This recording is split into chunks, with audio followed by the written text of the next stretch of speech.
Now to the young teacher who saved lives in the notorious Nazi concentration camp, Auschwitz. Magda Hellinger was a 25-year-old Slovakian kindergarten teacher when she was taken from her home and sent to Auschwitz in 1942. But she wasn't just any prisoner. Her brave action saved the lives of hundreds of her fellow Jews. Yeah, her story has finally been told by her daughter, Maya Lee, who joins us now from Melbourne. Maya, sorry, it's a pleasure to speak to you. On the first night of Auschwitz, Magda and the other women were given soup that the Nazis said was poisoned. What did she do? Well, she started to think, why would they bring them here into Auschwitz after 2 days in cattle cars just to poison them on the first day? So she didn't believe them. So she told the girls, I will try it. I will take a sip. I'll be okay. If I'm okay, you drink as well, because we need it. We are dehydrated. You all need it. We need to drink this. Wow. So that, yeah. So she was very, I mean, she was very aware that they were lying. She was aware that they were lying. That's incredible. And she was obviously okay after tasting the soup? It was some gamble to take, for sure. Yeah, well, she said it tasted horrible, but at least it wasn't poisoned. Yeah, wow, sure. what a brave woman your mum was. She was given functionary roles. What does that mean, and why was your mum chosen? Well, it all started from the beginning, actually, when these young girls, most of them were 16, 17, virtually teenagers, arrived and they were in panic, in total distress. And she was able to nurture them and was kind to them. She helped them somehow cope with this environment. And that was noticed by the Jugendälteste, which was the room leader. And she nominated Mum to be her helper. And so that was her first step of being a Stubendienst, which is a room helper, to help to just bring the food from the food distribution centre, help to keep the room clean and keep an eye on the girls. Wow. What a fascinating lady your mother was, yeah. And she saved 800 girls as well, but she saved them with a bottle of vodka. How was that? Okay. Well, one day Mengele, Joseph Mengele, who was known to be the angel of death in Auschwitz, he made a selection with 800 girls and he put them in barrack number 3. Now, once he selected them, he was no longer interested. He put them in the barrack, had a guard look after them, and that was it. And when Mum noticed that and she saw that, she knew that the fate of these girls was going to be the gas chamber the following day. So she decided to foil this plot. And, I mean, it sounds like something from the melodrama, but no. She and her assistant decided to do something about it. And one of the weaknesses of the German guards was alcohol. And she knew where she could find a bottle of vodka because one of the male Blockältestes in one of the other blocks always had a bottle there for himself. So they managed to procure it.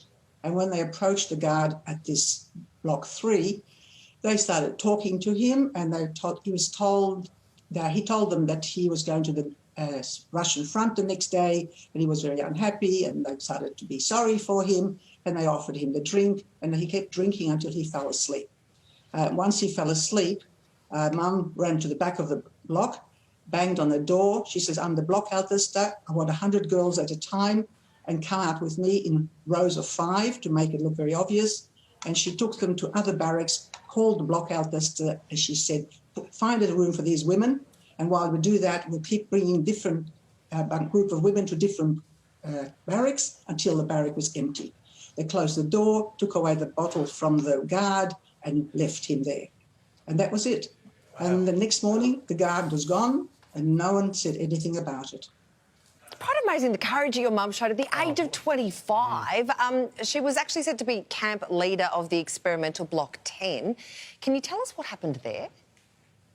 Well, Block 10 was the most notorious block in Auschwitz. That's where many of the German doctors who performed horrible experiments on women, and they really made life hell for those poor girls. Mums didn't have anything to do with the experiment side of things. There were nurses for that, but she was trying to comfort those girls who were in that particular block, particularly when they came back upstairs after being experimented on, and tried to help them in any way she could.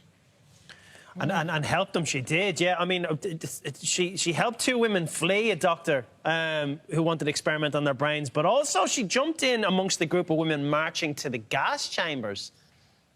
Yes. I mean, why did she do that? I mean, how did she help them from that? What were the repercussions of that? Okay, well, you mentioned about the 2 girls which Mum saved out of the room where they were going to be taken to be experimented on. Just very briefly, after she released 2 girls from that area, she thought that they would not be noticed and missed, but they were.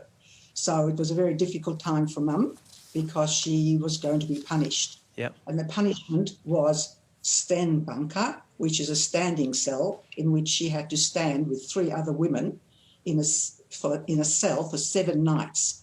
Now, the cell was a size of 90 centimetres by 90 centimetres. Visualise that for 7 nights.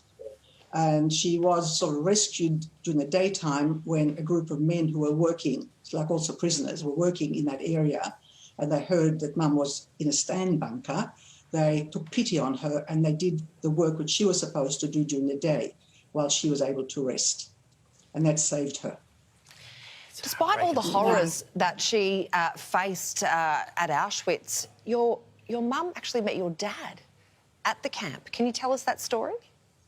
Yeah, I can, but do you want me to tell you about how she saved the women going to the gas chamber? Oh, apologies. We want to hear it all. Yeah. Of course. All right. Well, what was happening, she noticed there was a big selection of women and they were all walking towards what she knew was going to be the gas chamber.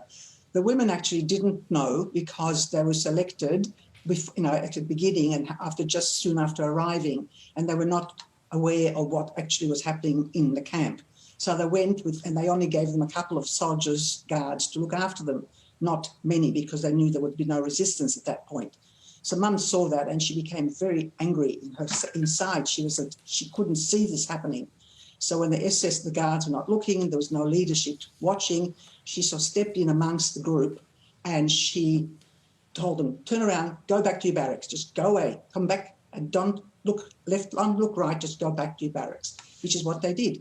And it was never noticed. It was never noticed. They didn't count these women, so they just went, the other women sadly went to the gas chambers. But she did save at least 100 women at this time, and she tried that trick a few times when she thought she can get away with it.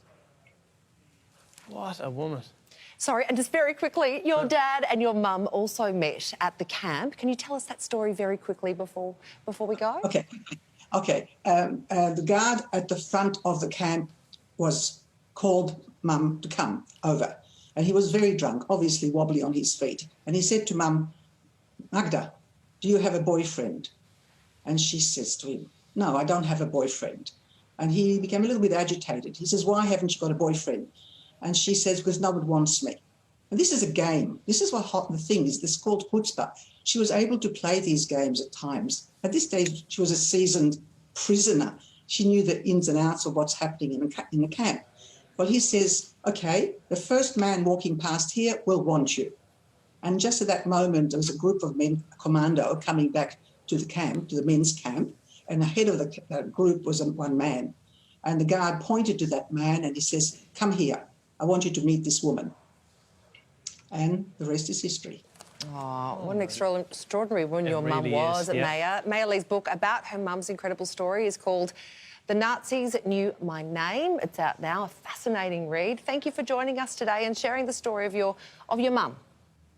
Thank you very much. It was lovely to be with you and, yeah, appreciate it.